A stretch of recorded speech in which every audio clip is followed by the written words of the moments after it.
Hi guys, and welcome back to my channel Theo Gaming Labs.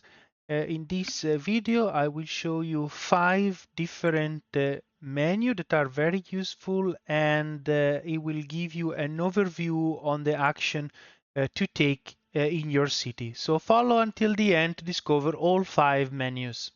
Before we continue, if you enjoy my content, like and subscribe for more content about Manor Lord, and let me know what you think in the comment as usual. And if you have tips or if you want to request any further topics that I should cover. Now, let's dig into it.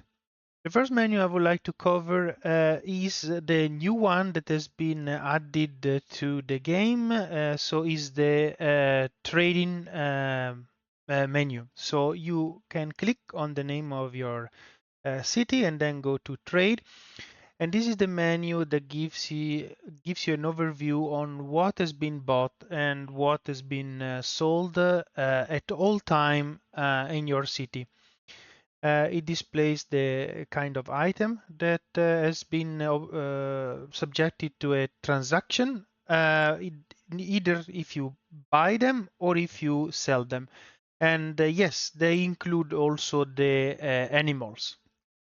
And basically, if you click the drop down menu, you can select a particular period of time you want to monitor, and you can see the overall imports and basically the sum of the money that you have spent and the overall export and the money that you have earned. So what you can get from here, you can see if you are importing too much of a particular thing or too little, and if you are exporting enough of the material or the item that you would like. You can also see where this item has been sold, and basically when and who did it and in which cities. Another tip I will give you when it comes to the trading menu, which is related to the overview of what you buy and sell, is the menu in the trading post itself. So nowadays, if you go on trade, it has been introduced the new function, which is a global market supply. Before it was always average, but now, as you can see, it depends. The price of the items depends on the global market supply. So the strategy that you had in place before may not work anymore. If the prices are going down compared to the one that are set from the default game, then there is a arrow that points down, and if they are severely impaired, it's red. While if the prices go up, you can see it's a green arrow. So the prices are more or less the same, unless it's very green or very red. But keep an eye on it to set up your strategy and change it as it changes the market. The second menu I would like to show you is the classic burgage plot menu, which you can access if you evolve the burgage plot level 1 to burgage plot level 2, and then you click over it, and basically this is the backyard extension. So if you click over it, you have a bunch of food related extension. You have the vegetable garden, the chicken coop, the animal pen, which nowadays, if you click over it, it will give you a general pen, but then you can choose if it's a goat or if it's a pig pen. And the pig give you a little bit more meat than the goat. Then there is the apple garden, and also the bakery extension.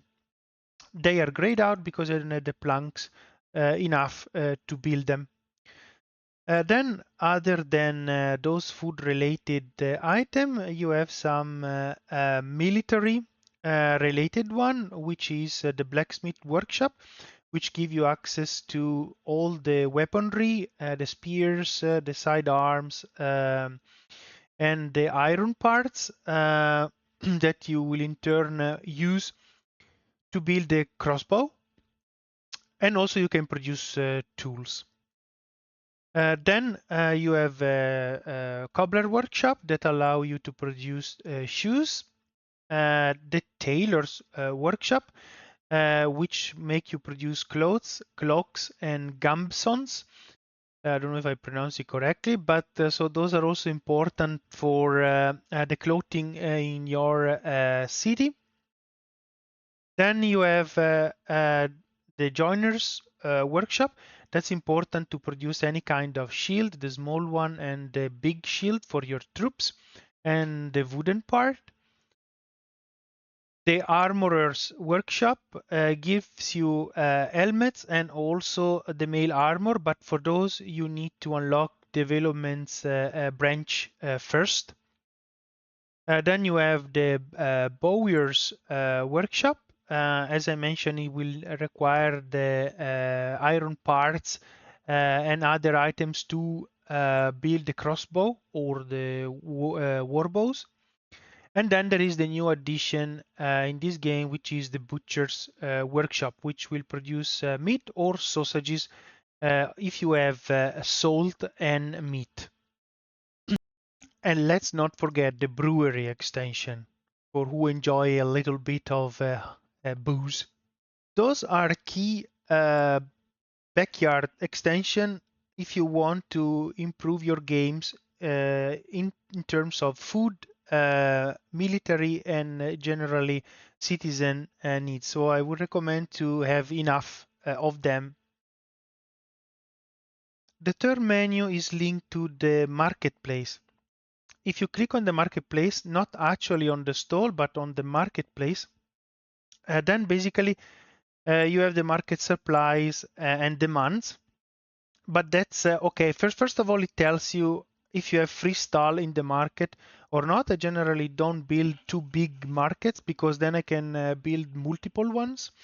But then if you hover over this, it shows you where in which house there is fireworks and also not fireworks, firewood and charcoal. Hopefully not fireworks. Then if you hover over the food, it tells you which house have which food, and this is really useful if you plan to evolve Purgage Blood level 1 to 2 to 3, and the more complicated it gets, the better overview you need to have. And the same thing goes with the clothing. You can see where all the items are and what need to be improved in terms of distribution. If we go a little bit further, you can see this is a very nice overview of where food is missing and what needs to be improved, where the clothing are. The clothing is going really well, the food needs to be improved, and the fuel is also going very well.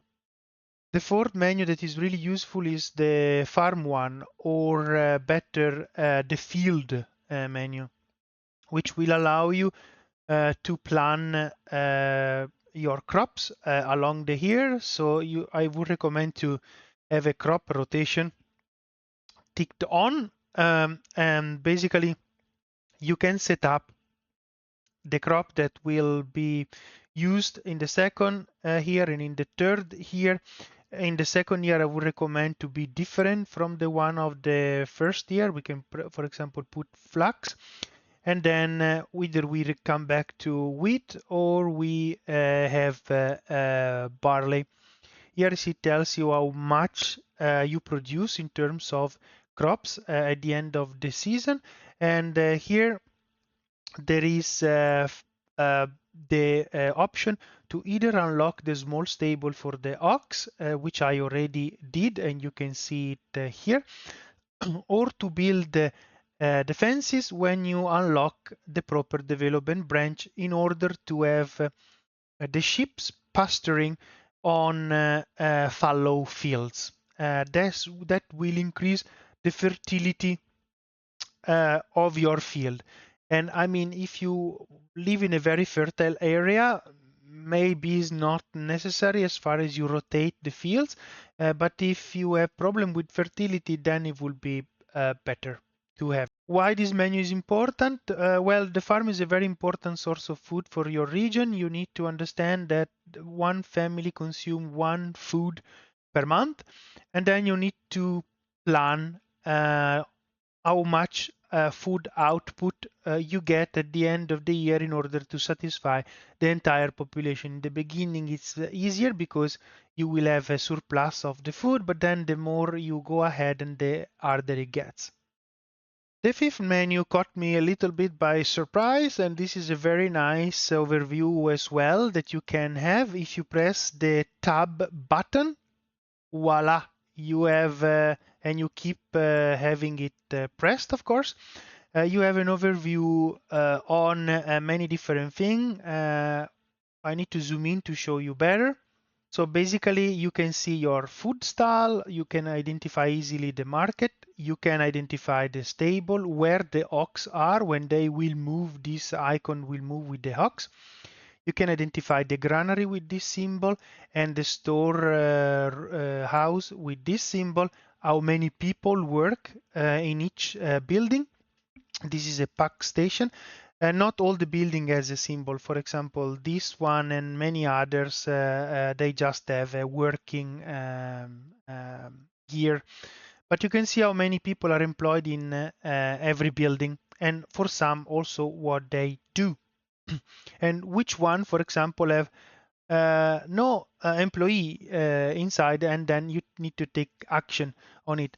I would like to have an overview also on the unemployed family, and that I don't think you can have yet. I hope it's implemented. If you know how to see it, please write it in the comment.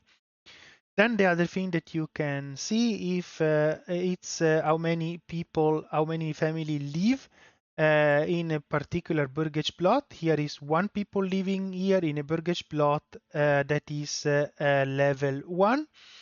And then you have burgage plot level 2 that can guest 2 families, and there are 2 families inside this burgage plot. This thingy here, it will just tell you that there is something to address in the burgage plot. If you click over it, you will see that is missing some of the food. Generally, there is a symbol here when is missing all the tree. Here there is not now, but if you click over here, you can see it here. This is demands that needs to be addressed. The other thing that you can see with this menu, for example, is when a burgage plot is ready to be upgraded. So those are burgage plot level 1 that meet all the requirements to become burgage plot level 2. So in this case, is this little house. And when do you have this green hammer? Is when you have a backyard extension that you did not choose yet. So if you go and choose whatever vegetables or the one that I showed you in the previous menu, then with this symbol will disappear. And last but not least, you can see where people have died and they are mourning. And also this symbol indicates that this is the manor. So I hope you found it useful and that you now have a better overview over your town. If you enjoyed the video, drop a like and subscribe for more. And let me know what you think in the comment if there is any topics that you would like me to cover. And I hope you have a great day. Bye, guys.